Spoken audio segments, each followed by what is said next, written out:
ঢাকাই সিনেমার আলোচিত আর সমালোচিত নায়িকা পরিমণি বরাবরই নিজের ব্যক্তিগত জীবন নিয়ে আলোচনায় থাকেন। কখনো প্রেম, কখনো বিয়ে, আবার কখনো বিচ্ছেদ, সব নিয়ে থাকেন ভক্তদের মাঝে কৌতূহল। এবার একটি রহস্যময় ফেসবুক পোস্ট ঘিরে শুরু হয়েছে এই নায়িকার নতুন প্রেমের গুঞ্জন। গত শুক্রবার দুপুরে নিজের ভেরিফাইড ফেসবুক পেজে একটি ছবি শেয়ার করেন পরিমণি, যেখানে তাকে কালো সানগ্লাস পরতে দেখা গেছে। ছবির ক্যাপশনে তিনি লিখেছেন, এই সানগ্লাসটা আমার নয়, কিন্তু সে আমার। সবাইকে শুক্রবারে শুভেচ্ছা। আর পরিমণির এই ক্যাপশন ঘিরেই শুরু হয়েছে আবার আলোচনা। সে আমার বলতে কার কথা বুঝিয়েছেন পরিমণি, তা নিয়ে কৌতূহল ভক্ত আর নেটিজেনদের মাঝে।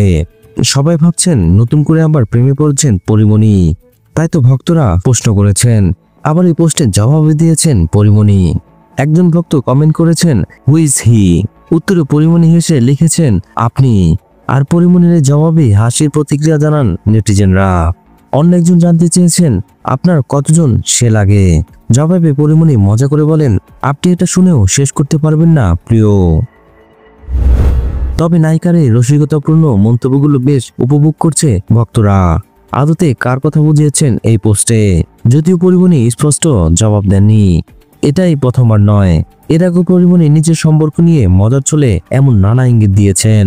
বর্তমানে পরিমণি তার 2 সন্তান পূর্ণ আর প্রিয়মকে নিয়ে স্বামী ছাড়া জীবনযাপন করছেন। এরই মধ্যে এই নায়িকার প্রেম নিয়ে নানা গুঞ্জন প্রায় শোনা যায়। কখনো সহকর্মী গোলাম হোসেন, আবার কখনো তরুণ শিল্পী শেখ সাদির সঙ্গে তার প্রেমের গুঞ্জন শোনা গেল, তা গুঞ্জন পর্যন্তই সীমাবদ্ধ ছিল। এরই মধ্যে তার নতুন এই রহস্যময় পোস্ট ভক্তদের মনে আবারও প্রশ্ন তুলল। ভিডিও ভালো লাগলে অবশ্যই একটি লাইক দিয়ে যাবেন। পরবর্তী ভিডিওগুলোর জন্য অবশ্যই চ্যানেলটি সাবস্ক্রাইব করে রাখবেন।